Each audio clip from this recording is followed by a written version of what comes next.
Good morning, Zio here, and there's a dog asleep, like, right there. I can barely move my arm, let alone get the coffee. So, today we're talking about China. We recently talked about China banning video games and such, or having this, what, I'm not sure what to call it, sort of like this thing where, kids and minors and stuff can't play games after a certain time and within certain amount can only play for a certain amount of time throughout the week and yada yada yada. Anyway, China of course cracking down on video games once again, which is kind of an interesting thing. So grab yourself some coffee, sit back, relax, and let's get into it, shall we?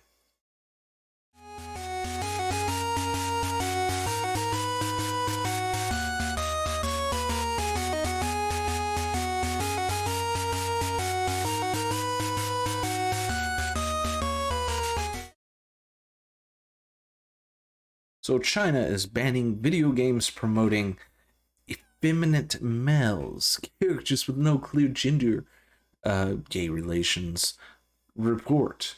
Yeah, that's a title. um, Sad part is I'm like at a loss for words. I've been at a loss for words with a lot of this stuff lately because I'm just like, duh. I don't know what else to tell you. People, oh, okay. So I saw it on Twitter, right?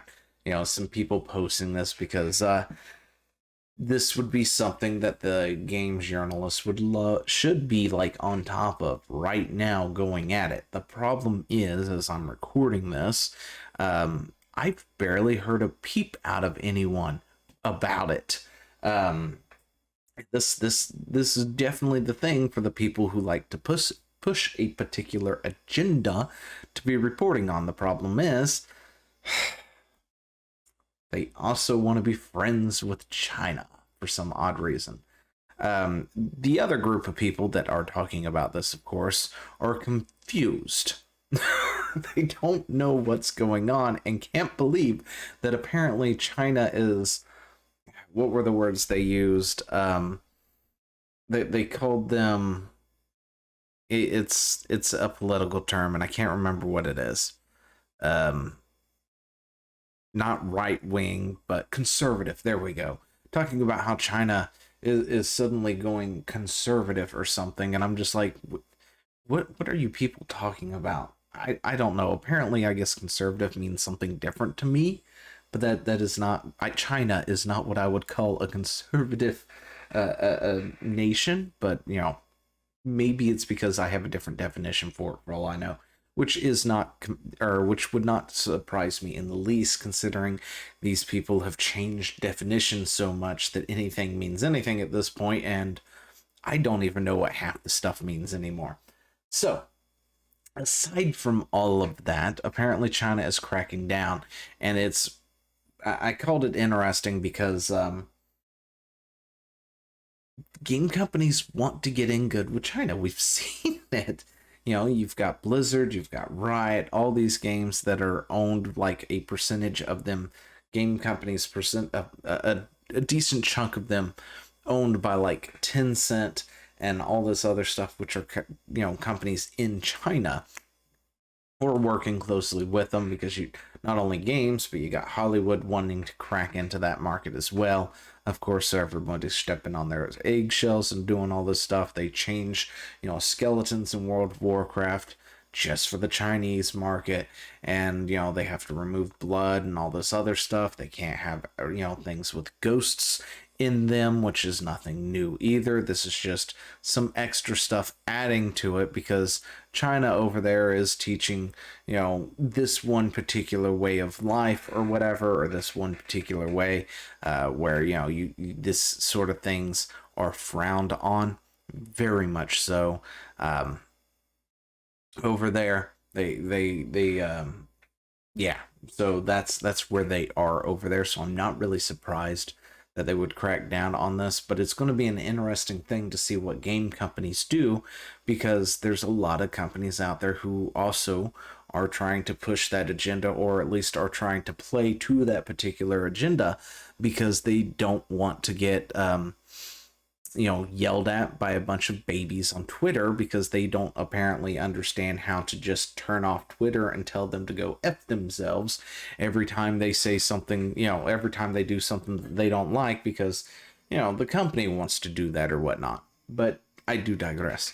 Anyway, China will apparently reportedly ban video games that don't promote correct values or accurate understanding of country's history and culture, according to some kind of leaked internal document.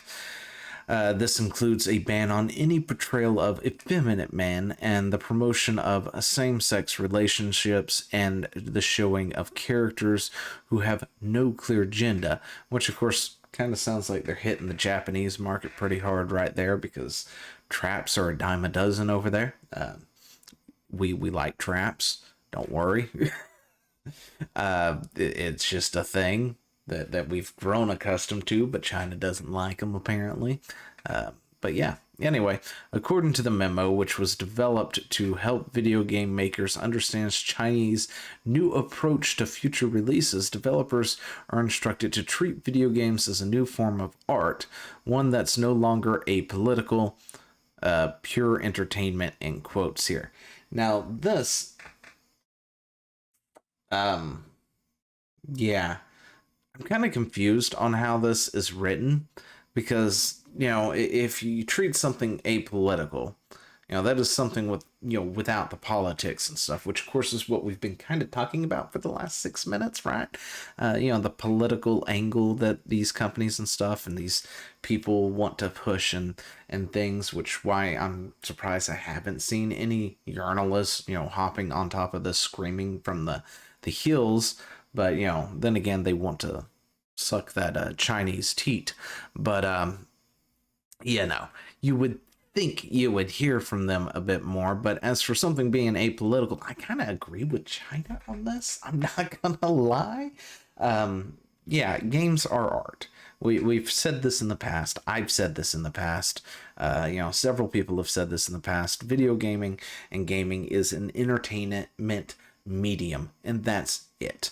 Now, can you make like teaching games? Absolutely, you can. I remember having this awesome little game for really old PC way back in the day when I was younger, that was talking about the dinosaurs and the meteor and all this other stuff, and it was like this interactive sort of thing that you could walk around and do things and play these little games and stuff, and I loved it. It was a lot of fun, and it was educational, and it wasn't just purely entertainment. It was educational. There's games that are more historically accurate to a certain point and all this stuff to teach history and things, and there's nothing wrong with that. There really isn't. You don't need all your games to be that way. But as for the apolitical part, I'm totally on board with, because you want politics in your game, that's fine, especially when you have a world that has politics in it, like the thing behind me over there. You know that big poster thing back there is Final Fantasy Tactics. There's a whole political thing all over that, and it was mired in politics of that particular world. It wasn't our politics, right? It wasn't real day politics or anything else like that, and that's a different thing, of course. But having something that's apolitical, I completely understand that. I honestly, probably the one good thing I have ever heard come out of China's mouth is we want things to be, oh, I'm sorry, ones that no longer apolitical. My bad. They don't want it to be apolitical. They just want pure entertainment. I take back everything I said. They had it right when they should have said is we want things to be more apolitical and entertaining. That's what they should have said. My bad. I was wrong. China, still bad. Anyway, according to Beijing's, or is that supposed to be Beijing? Beijing, anyway, says that video game plots shouldn't have blurred moral boundaries, and players shouldn't have been given a choice between good or evil. I definitely disagree with that, of course. I love moral choices in games. especially when there's an actual moral sort of compass type thing where, it actually affects things. If it doesn't affect anything, then no, it's completely useless and not necessary. But if it actually does something for you, and your player and stuff, totally love those sort of things, especially when they're done very well. And of course, you can do this very poorly, of course. But anyway, games that distort facts or deliberately provoke controversy. Look, when it comes down to it, I like my games to be more apolitical. We've gone on about that for like a good minute or two, but at the same time, you want to make a game that distorts facts and deliberately provoke controversy, be my guest. It's been done, and it got shut down, and it's been shut down on numerous occasions. Pup, I'm sorry, I got to move. My leg was hurting, and you were there. Sorry. Anyway, what was it? I want to say it might have just been called School Shooter or something. I don't quite remember what the name of the game was, but essentially that's what it was. It was a game that was like in early access or something for a hot second, and the point was for you to take in, or to be in this step into the shoes of somebody, attacking a school essentially, but also with plans to apparently later do things where you're the police, you're the student, and have all these different perspectives. And the game itself, from what little I had seen of it and stuff, it was purely an asset grab, right? And it had plenty of, oh, sorry, doggy. It had plenty of assets, that were just, plucked from here, there, and thrown together into this thing. But as for a concept for a game, I thought it was an interesting concept. However, it was also in the height of, well, people shooting up certain places sometimes, stuff, right? So it provoked controversy, and as a result, when certain people found out about it, it got immediately removed from Steam and stuff. I think games like that should be fine, should be allowed to stay around, should not be just, yeeted into out of existence just because it's controversial. But apparently, we're talking about what China's doing, right?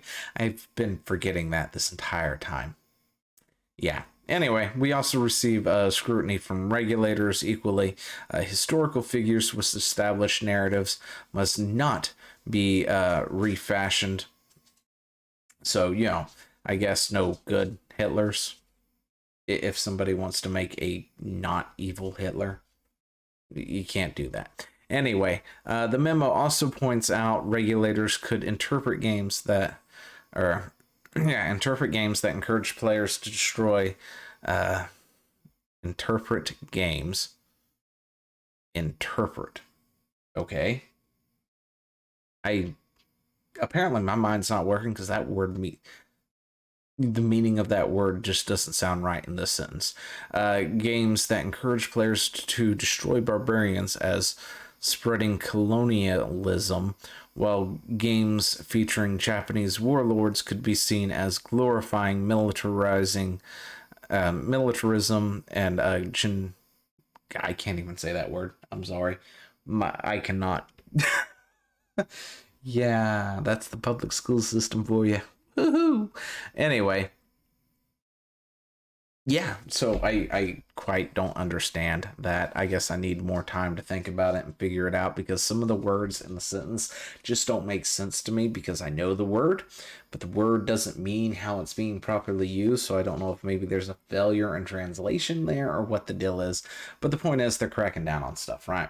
They're cracking down on all this stuff because China is pushing a particular agenda. That agenda is completely the opposite of what you would look on Twitter and see, say, the left, pushing in, or yeah, I guess it's the left, right? The left pushing at 1,000 miles an hour here in, say, the States or Europe or whatnot. China is pushing an agenda on the far end of the spectrum, on the other side of that, and completely wants to erase all those kinds of things. So, yeah. That was the TLDR at the end of this. Thanks for watching. Anyway, don't forget to subscribe and let me know what you think down in the comments below, and I will talk to you later. See ya. Hey, thanks for watching. Don't forget to leave a comment, smash that like button, and always subscribe for more. And of course, there are other videos floating around somewhere on the screen, so click one of those and see if you can find something that suits your fancy. Till then, I'll see you later. Bye.